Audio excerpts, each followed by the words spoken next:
World hunger index কে তৈরি করে? আমরা মনে করি বোধহয় এটা নিশ্চয়ই কোনো ইউএন তৈরি করছে। ওয়ার্ল্ড হাঙ্গার ইন্ডেক্স তৈরি করে দুটো এনজিও, এই যে ভিডেম, এটাও একটা এনজিও। কি করেছে? ইন্ডিয়াকে রেখেছে 107 2022-এ র্যাঙ্ক। আমরা নাকি ক্ষুধায় মরে যাচ্ছি। 111 রেখেছে 2023-এ। মানে বেঞ্চমার্কটা কি করে হয়? মানে এটা আমারও অদ্ভুত লেগেছিল। আমরা এমন একটা দেশ, যে দেশে যে কোনো গুরুদুয়ারার সামনে গেলে 3 বেলার খাবার পাওয়া যায়। আমরা এমন একটি দেশ যেখানে যে কোনো মন্দিরের সামনে বা যে কোনো লঙ্গরখানা যেখানে রয়েছে সেখানে গেলে খাবার পাওয়া যায়, প্রসাদ পাওয়া যায়, ভোগ পাওয়া যায়। সেই দেশের হাঙ্গার ইন্ডেক্সটা নিয়ে কি না হলো প্রতিকৃতা? হ্যাঁ, এবং সেটাই যে ভারতবর্ষে 80 কোটি লোককে ফ্রি রেশন দিয়ে একটা উদাহরণ নিয়ে একটা মানুষ ক্ষুধায় মরেছে কোভিড এর সময়।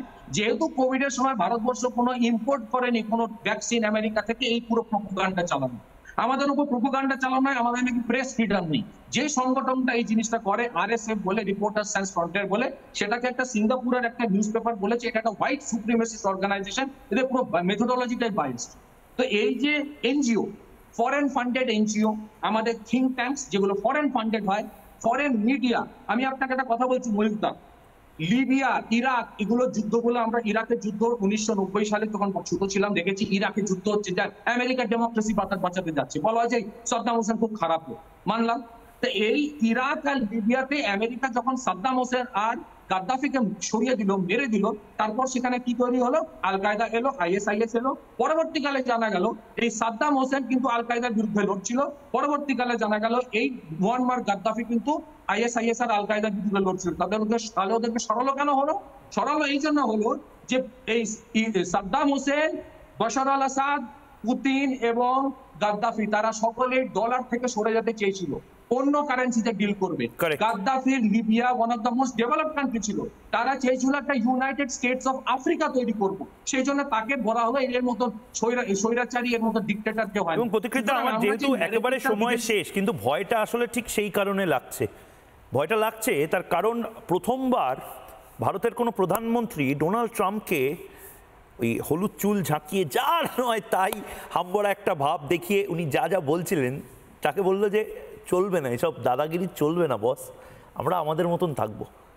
এবং শুধু এখানেই থেমে যাচ্ছে না ভারত দীর্ঘদিন ধরে রাশিয়া এবং চায়নার সাথে, প্রতিকৃত পাইন যে কথাটা বলছিল, ডলারাইজেশন যদি শুরু হয়, অর্থাৎ আমরা কেন ডলারের দাদাগিরি মানবো? আমাদের নিজস্ব ব্রিক্স দেশগুলো যারা রয়েছে তারা নিজেদের টাকা আমাদের সমস্ত আদান প্রদানে ব্যবহার করব।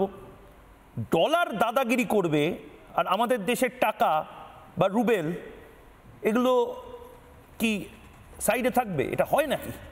প্রধানমন্ত্রী এই সাংঘাতিক কথাটাও বলেছেন। এবং আমি বারবার বলছিলাম না যে শুরুতে যেটা বললাম, প্রধানমন্ত্রী নরেন্দ্র মোদী বারবার একটা কথা বলছেন যে আমি চিন্তা করবেন না, আমি আটকে দেব কোনো কৃষকের কোনো দুগ্ধজাত প্রোডাক্ট যারা বিক্রি করেন ভারতে তাদের কিছু হতে দেব না। কিন্তু তারপরেই সেই ডেঞ্জারাস কথাটা বারবার বলছেন, বিভিন্ন জায়গাতে দেখবেন বলছেন যে এর জন্য আমাকে ব্যক্তিগতভাবে অনেক বড় মূল্য চোকাতে হবে। কি সেই মূল্য? তার জবাব চায় বাংলা। নানা ধরনের কন্টেন্ট দেখার জন্য লাইক করুন, শেয়ার করুন আমাদের ফেসবুক পেজ, সাবস্ক্রাইব করুন আমাদের ইউটিউব চ্যানেল। পাশাপাশি অন্যান্য ব্রেকিং নিউজের জন্য অবশ্যই চোখ রাখুন রিপাবলিক বাংলায়।